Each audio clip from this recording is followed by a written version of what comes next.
My fellow St. Lucians, good evening, and let me wish all of you a very happy new year. 2014 has been a turning point for the major economies of the world. We've witnessed a dramatic reduction in unemployment and national debt in those economies. Such growth in the economies of our major trading partners, the United States, the United Kingdom, and Canada, has meant the doors of opportunity were once again open to the smaller economies like St. Lucia.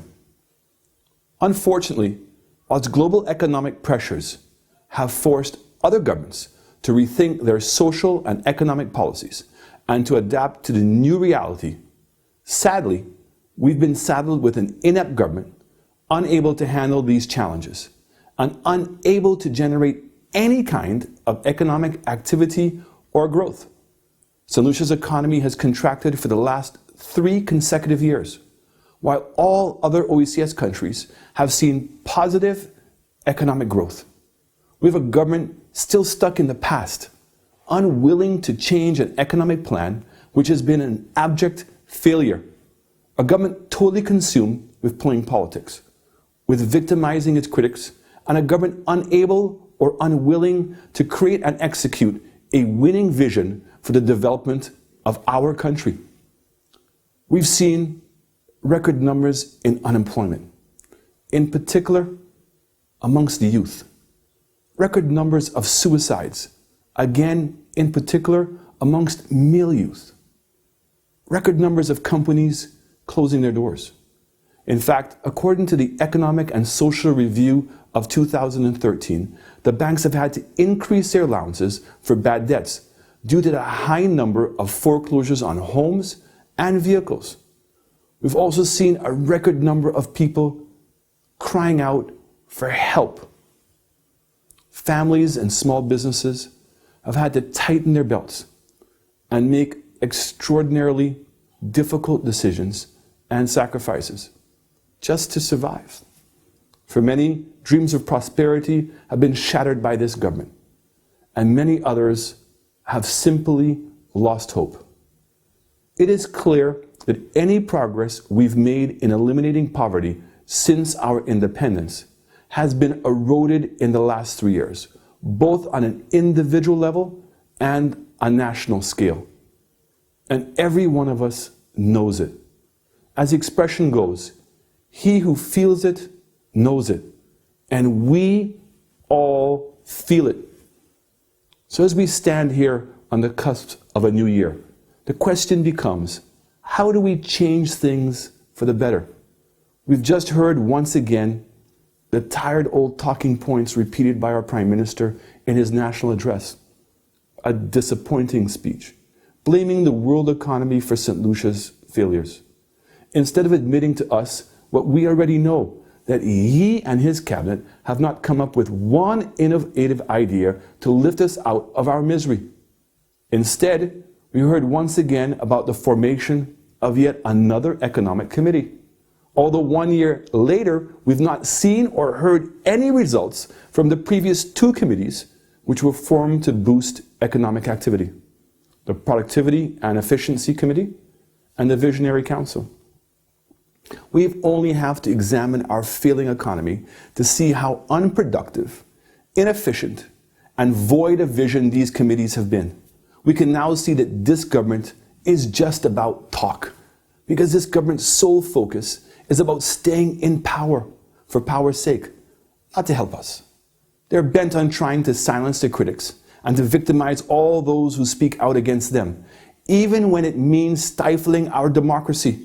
When was the last time that we saw a government ad touting a new investment opportunity or a new policy to bring us relief? Never. Because they have nothing to say. They have no policies to advertise. They have no understanding of what they are doing. So instead, they spend their time producing ads which are personal attacks on members of our party, and not once have they dealt with any issue of national importance. While these attacks are ineffective against our party members, the vicious attacks on ordinary citizens who voice their concerns is troubling, And our party is on a quest to put an end to this tyranny and to put an end to a government that is clueless about how to fix our beloved solution. And it is in pursuit of these goals that United Workers' Party has embarked on a journey to bring change. But we know that to make effective change, we ourselves must be willing to change where necessary. And change does not come easy. You've seen the difficulties our party has experienced over the past 18 months in restructuring and in trying to bring discipline and honor back to United Workers' Party. But change must occur. An ambitious vision, a well-planned mission, and strong values are integral part of every successful company, every successful political party, and yes, every successful nation. Our party has looked at our past and critically examined what we have done well and what we all have not done so well. But the United Workers' Party has always been committed to the success of our country. And that can only be attained by ensuring the well-being of each and every person. And this means putting programs and policies in place to ensure the elimination of poverty, which include providing real incentives to boost investment, reviewing energy costs and examining ways of reducing the cost of electricity, reviewing VAT and other taxes to ensure a less burdensome tax regime, and to put more money in the hands of solutions to increase consumption, to invest more in and about to be more innovative in education, healthcare, public safety, and critical infrastructure. We need a government that can earn the respect and concerns of all solutions. And we as an opposition are preparing ourselves for governance. Not just to win an election, as we've seen with this Labour Party. The United Workers' Party is tonight pledging to you that we will work tirelessly to provide the following to all solutions. A globally competitive education. The world today demands no less. We intend to invest more in our teachers, not cut their pay, which is already too low, as the government has attempted to do. We need to tailor our curricula to make the demands of the global marketplace and to create more innovation and breed a new generation of entrepreneurs. We will focus on the development of the arts and to insist that it forms a critical part of our education curriculum. Film production, dance, music, creative writing, painting, drama, all these subjects must be offered to our students to give them the widest avenues for success. And this creative spirit is what will drive the preservation of what is distinctly St. Lucian for generations to come. We must endow our students with the necessary skills required for success in this century, such as critical thinking and leadership.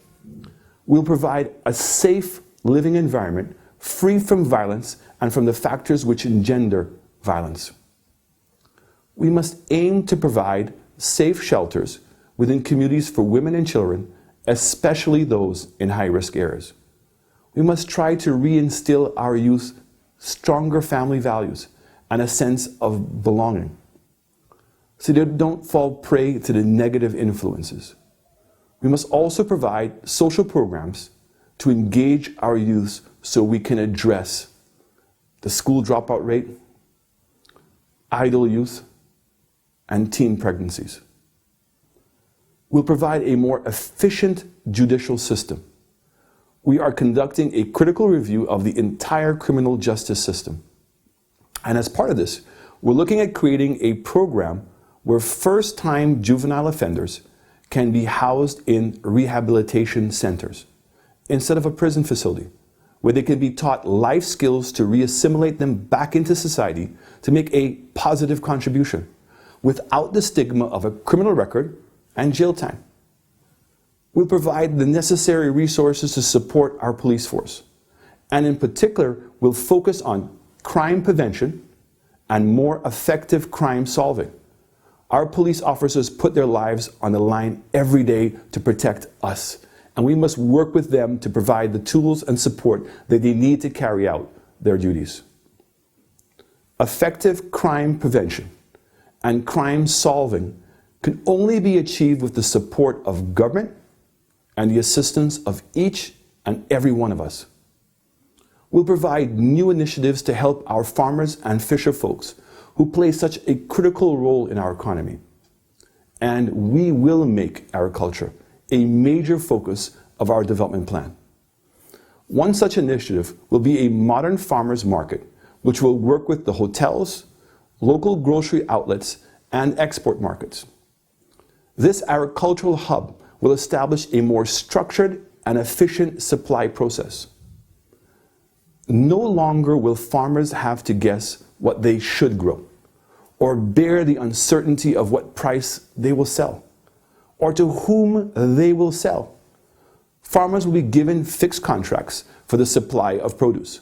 This will assist farmers in better managing their individual finances, as well as providing them with the certainty required to obtain bank loans.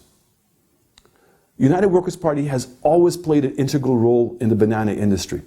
And whilst the industry has suffered several setbacks in recent years, our party remains committed to its resurgence and pledges to provide the required support in that regard. It would be remiss of me not to recognize the support provided in this sector by the Taiwanese government, to whom our farmers and our country owe our eternal gratitude. And I wish to offer our sincerest thanks for those enormous contributions, in particular relation to the control of the Black Sigatoka disease.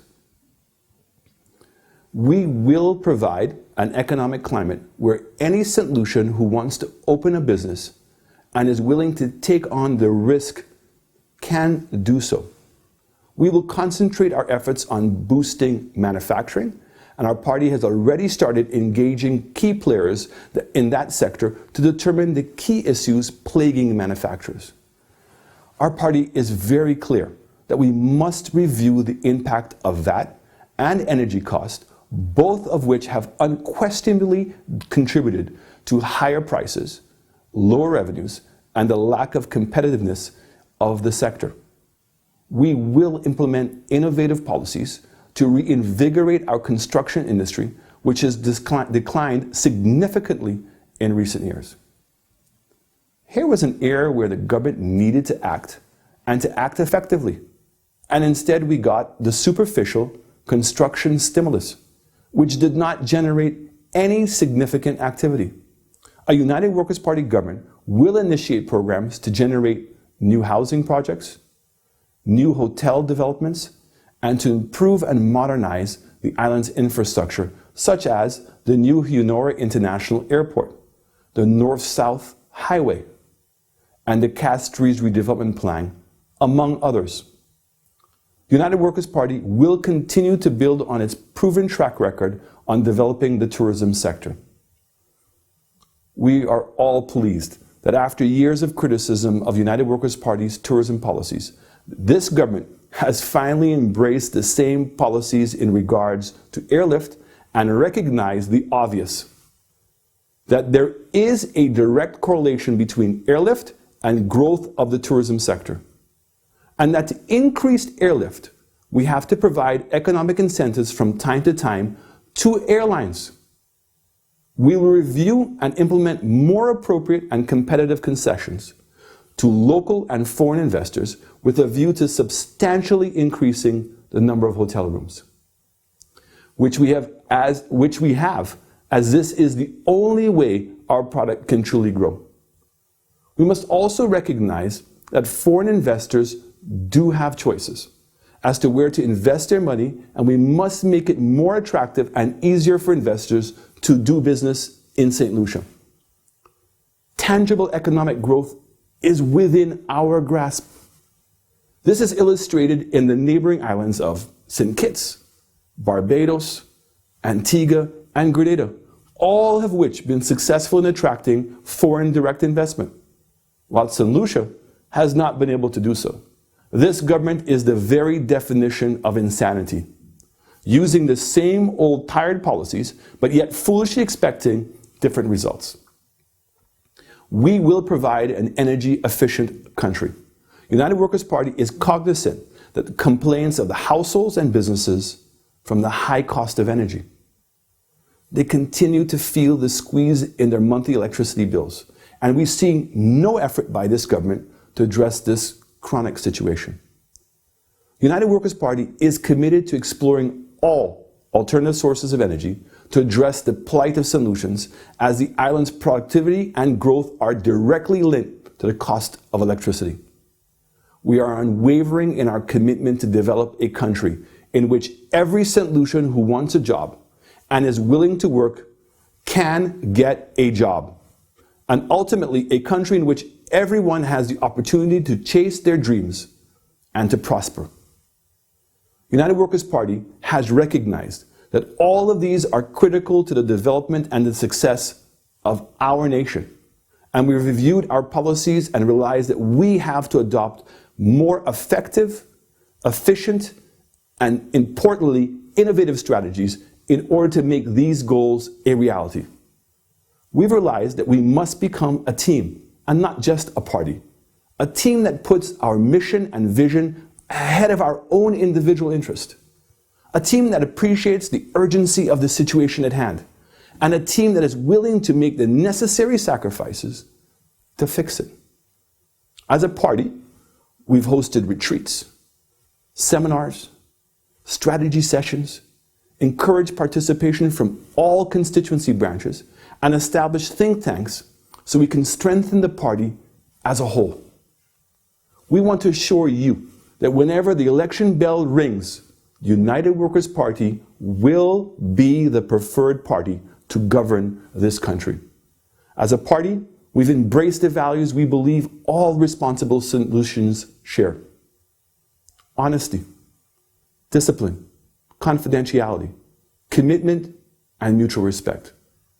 And mutual respect does not mean that we all agree all the time, or that we will not have differences of opinion.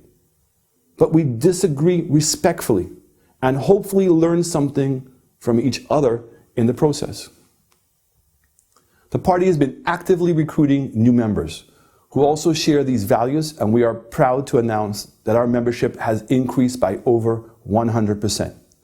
We know that many of you are fed up with the politics of today, and it's easy sometimes just to paint all politicians with the same brush. We know how many of you believe that life can be better and should be better. And there is a tendency to blame all politicians for these failings. But you have to accept you cannot just cast a vote once every 5 years and expect that things will change. But real change requires you to be present. Real change requires you to demand that your government and your representatives be accountable to you. Real change requires your constant involvement, your participation. These are the rights afforded to us by our Constitution, and rights which others have fought to preserve for us. We must protect these rights when others seek to trample upon them. United Workers' Party now calls upon all St. Lucians to get involved, to participate in the fight for change.